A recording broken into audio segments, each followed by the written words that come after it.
Hello and Namaste. This is Vishwas Prabhakar Pitke. We are meeting once again. This time I'll be discussing about three things which are happening globally and of course in India simultaneously. And those three things are shifting of economies, and those economies are actually petroleum or hydrocarbon economy. This is the current economy, and we are trying to shift it to biofuel economy, that is usage of ethanol by mixing it in petrol and usage of biodiesel by mixing it in diesel. That is one economy. The second is electric vehicle, that is electron economy, where conversion of all vehicles on electricity. And third is hydrogen economy, where conversion of all transportation and vehicle and other systems also on hydrogen as clean fuel. Now these three objectives are actually totally opposite of each other, and lobbies related to those are working in favor of their own business interest, and the outcome is total and utter confusion in automobile lobby, especially IC engine manufacturing. Almost since 100 years or slightly more than that, IC engine turned out to be the old and faithful growth engine for our economy. Rudolf Diesel manufactured first IC engine, used peanut oil, and he gave us the moment. Since then, efficiency of IC engine went on increasing. They started developing more and more efficient engine. They developed lean burn engines, and today the efficiency of IC engine, which was supposed to be say 30% earlier, now gradually increased to 35%. Up to certain stage it has 41% increase. The efficiency of IC engine is now 41% in high speed range, in lean burn range. Technically, as per rule of thermodynamics, this efficiency cannot go beyond 50%, and when we are achieving 41%, that means it is something which is impressive. So far we are using IC engine by using petrol and diesel as a fuel, and we are powering our vehicles. Now since it is a polluting economy, and that is why ethanol should be used to replace petrol, if not 100%, then in a fractional manner, and biodiesel should be used instead of diesel, if not 100%, then in fractional way. That is what the government policy says. Indian government is planning to dope or mix 20% ethanol in petrol to reduce 20% petrol import from Gulf and save that much amount of precious foreign exchange of India. Similar kind of percentage was derived for biodiesel also, and that is how pollution will be taken care of.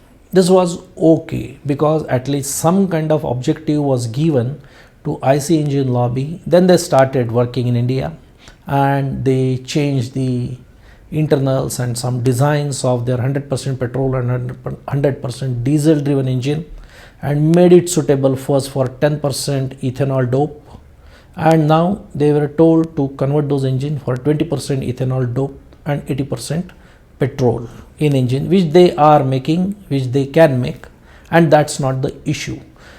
Definitely this shift will become gradual, and it will require certain time frame. I was given to understand that by 2025 or say 2030, 20% doping of ethanol will be there.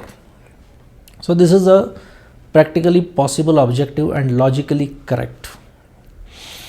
Now IC engine lobby and of course the automobile manufacturers, they were working on this objective happily, and then all of a sudden Indian government and of course globally a bombshell was dropped, and government started saying that let us shift to electron economy. That means vehicles should be on electricity.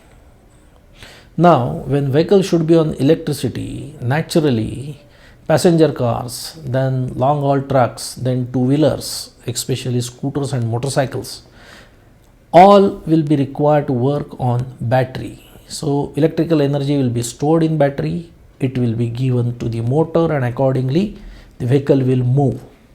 There is no IC engine in this vehicle, and this gave a shock to IC engine and automobile lobby, because the entire technology package was gone from their hand and went in some different industries' hand, that is battery manufacturers and drive manufacturers.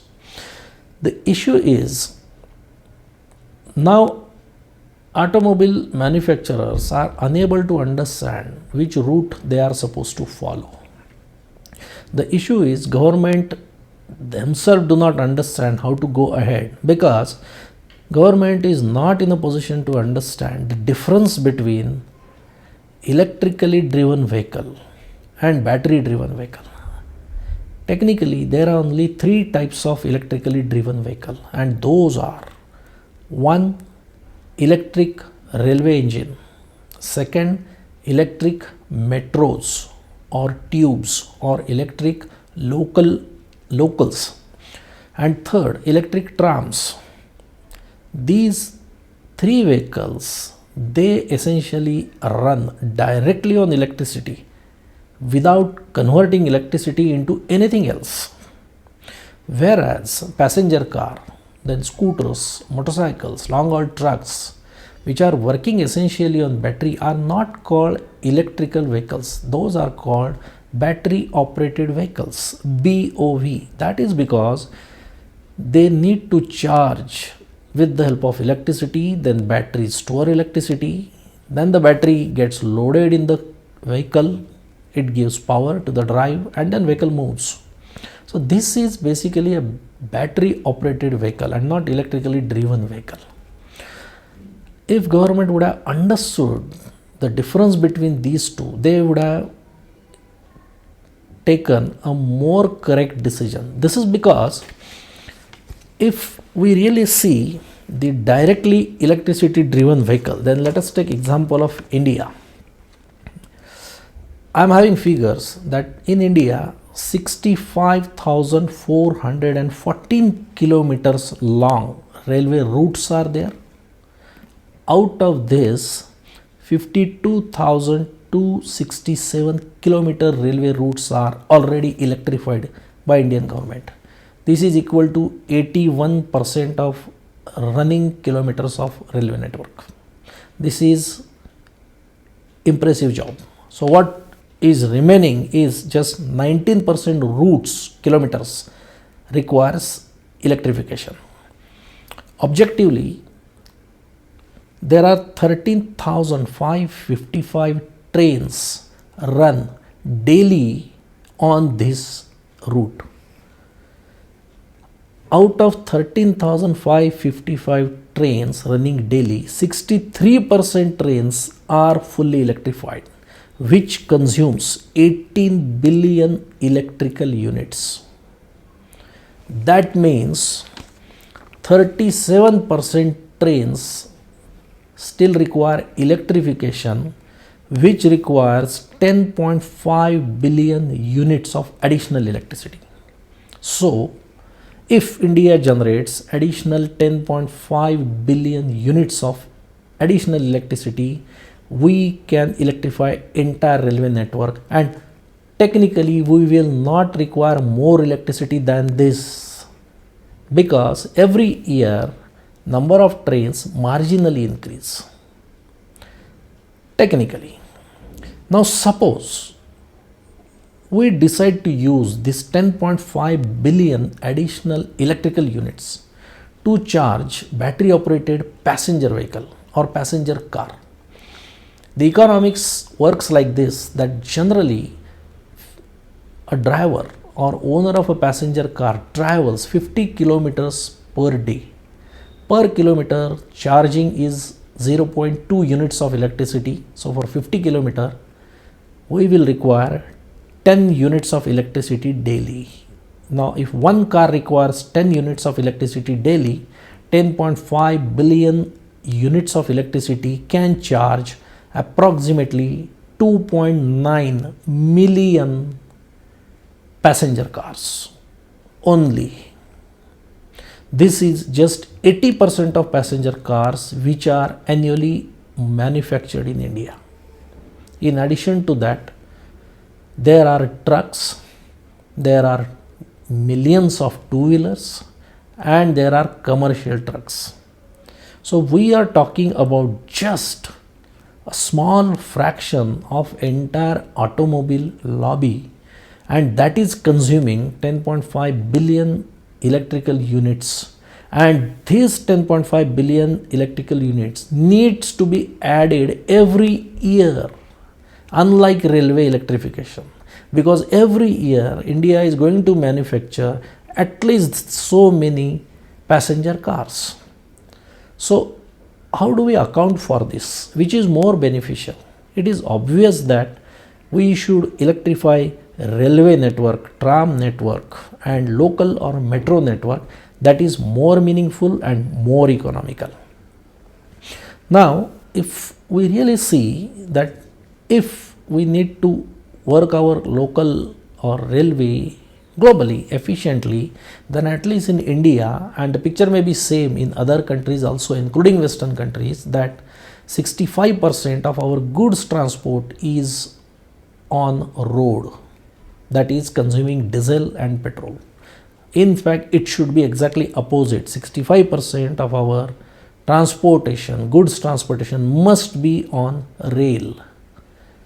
So railway network should be dense and it should go to every important station. Logistics should be designed in such a way that if I want to send a good from far away station to some far away station, then the railway should go to the nearest logical point where railway goes.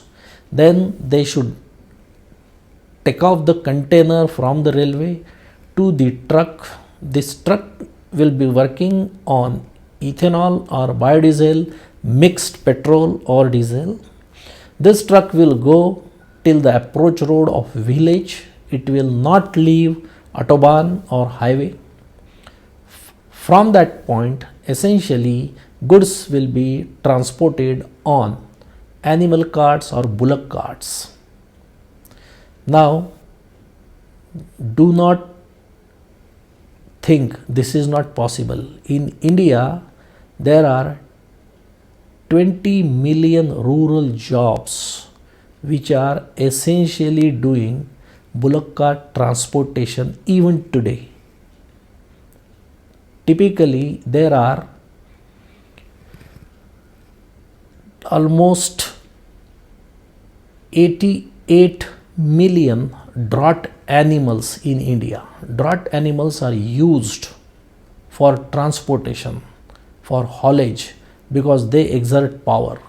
This 88 million draught animal includes bullock, oxen, then donkeys and various other local animals. They can pull the cart, and villagers use those for transporting goods from one village to other, where there may not be a great autobahn or there may not be a great approach road, and this happens without doing anything. This gives some 20 million rural jobs to rural India.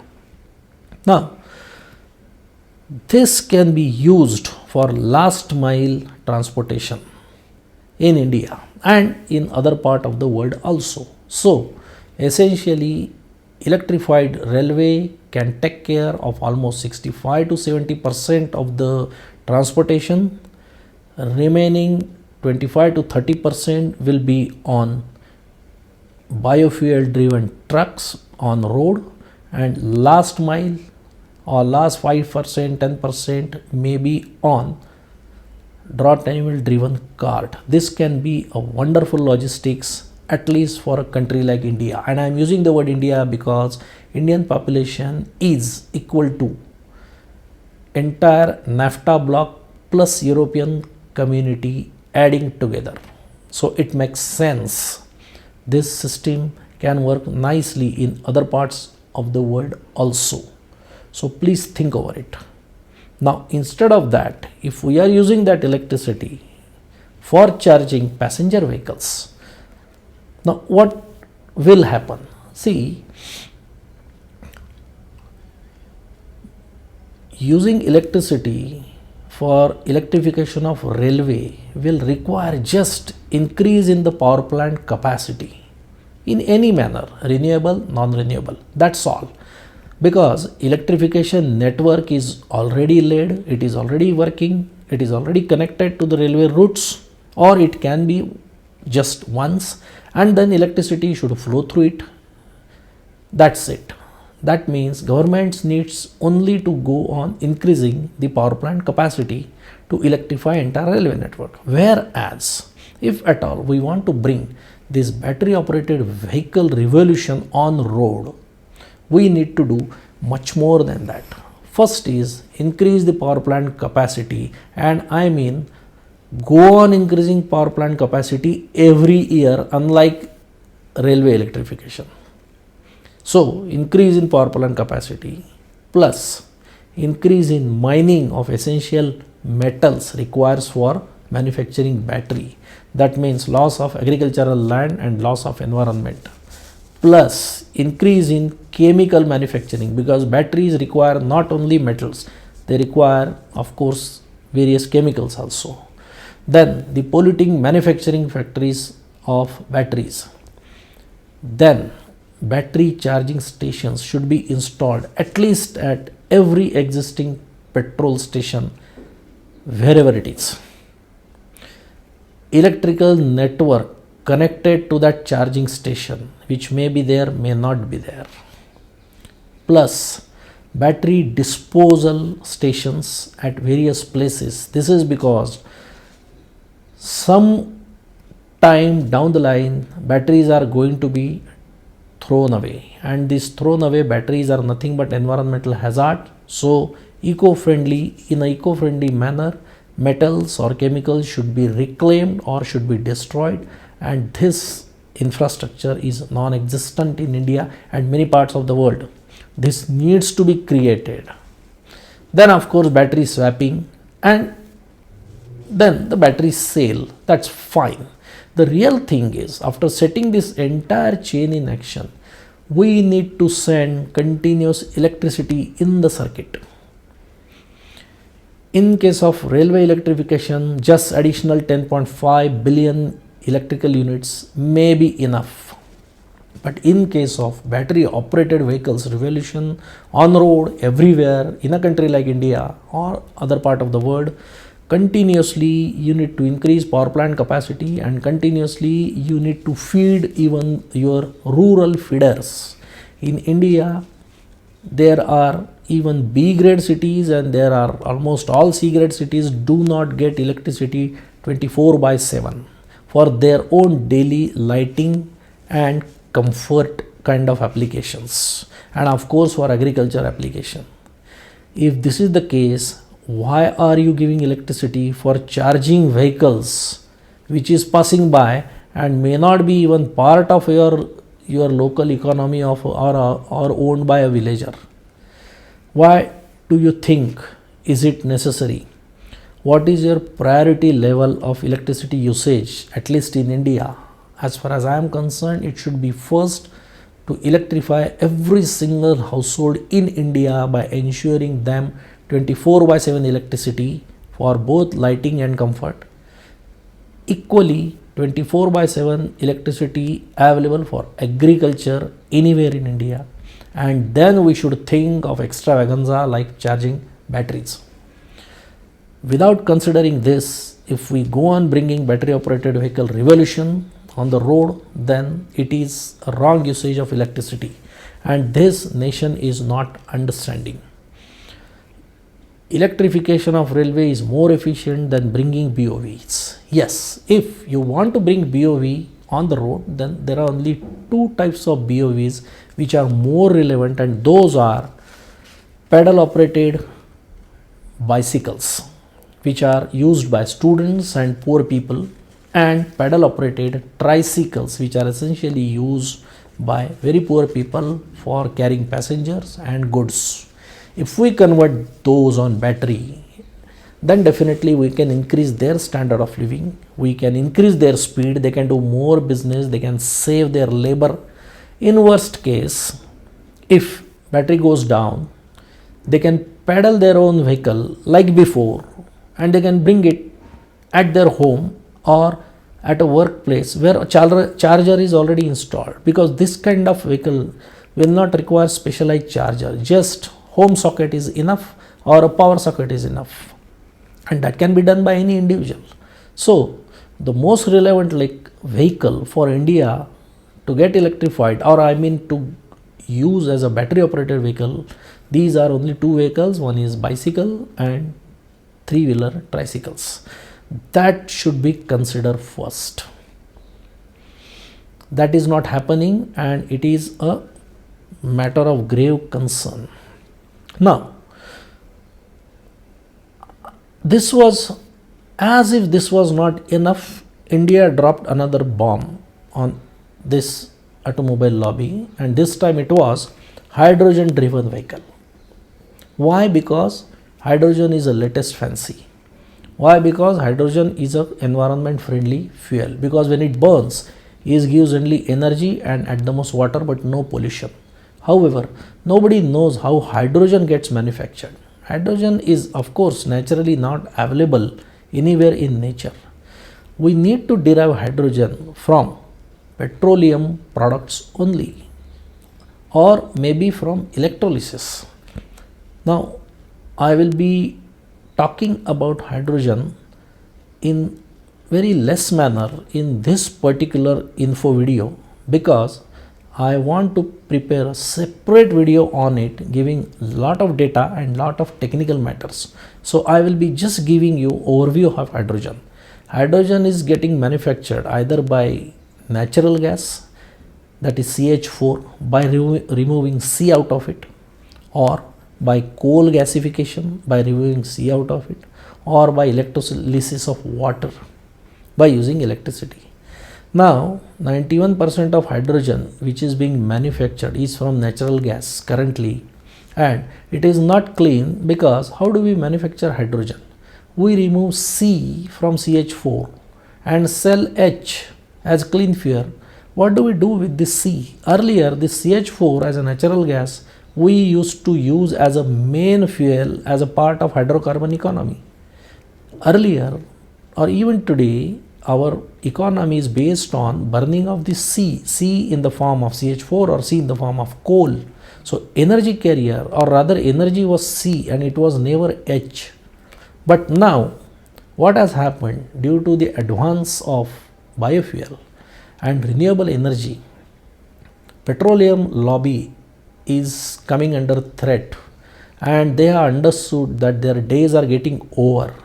Now how to survive? So they came out with a marketing agenda that okay, let us market hydrogen as a clean fuel, let us strip C and sell only hydrogen with a romantic name that this is a clean fuel, gives water only, and we fools and nations are getting behind it. When CH4 is used, we require electricity to crack the CH4, and then we require a chemical process again which requires electricity. So we require electricity which is essentially coming from fossil fuels mainly. So every hydrogen manufacturing plant which takes electricity is actually generating carbon somewhere else in the power plant. Secondly, stripped C is being either released in atmosphere or it is getting stored somewhere down in very minimal manner. Largely it is getting discharged in atmosphere itself. So both these processes of electricity generation and carbon release are non-eco-friendly. So hydrogen manufacturing is actually not eco-friendly. Now this kind of hydrogen is not clean, and this is known to all petroleum lobby, so they call it gray or black hydrogen. When they start talking about storing carbon in a salt cavern or capturing carbon and storing it and not releasing in the atmosphere, they call their hydrogen as blue hydrogen. When they start talking about using even 100% renewable energy for using for manufacturing hydrogen, they say it a green hydrogen. Today almost 91-92% hydrogen manufactured in the world is a grey hydrogen. So where comes the question of clean fuel? Hydrogen is not a carrier of energy. Hydrogen is a carrier of energy, it is not energy. And if this is the case, hydrogen economy itself is a fake economy and it is a wrong name. So we must think about it very cautiously. Fuel lobby, automobile lobby is bewildered because hydrogen will be used in the fuel cell for manufacturing electricity. This electricity will be used to propel the vehicle, and that is why automobile lobby is again confused what they should use, whether they should use flexible engine which can use ethanol and biodiesel with petrol and diesel, or they should switch to electrically driven vehicle, that is a battery operated vehicle, or they should think of manufacturing fuel cell and next chain of it. So now the decision is in actually consumer's court. Consumer means users of automobile. We should not take battery operated vehicle. This is what I feel, or if you ask me, my suggestion is do not purchase electrically driven vehicle. If at all you want to purchase your own vehicle, go for a flex engine vehicle which will consume ethanol, which will consume biodiesel. And when we promote ethanol and biodiesel vehicle, that means we are actually promoting agriculture in that part of the world or in India, and the money paid by rich like you will trickle down in a farmer's pocket, and they will get a continuous crop out of which they can manufacture continuous fuel. As and when ethanol and biodiesel production will go on increasing, more and more farmers will start getting benefit. So only flex fuel based engine and ethanol and biodiesel based vehicle should be promoted by common man. We need not purchase any BOV except maybe a bicycle, or as I said, about 3-wheeler. As far as hydrogen is concerned, I don't think hydrogen vehicles will come very soon on the road, because 50 years back also they said that hydrogen is going to be a future fuel. It never came then. It will be talked today, it will not come even today, because hydrogen is a future fuel and it will always remain so.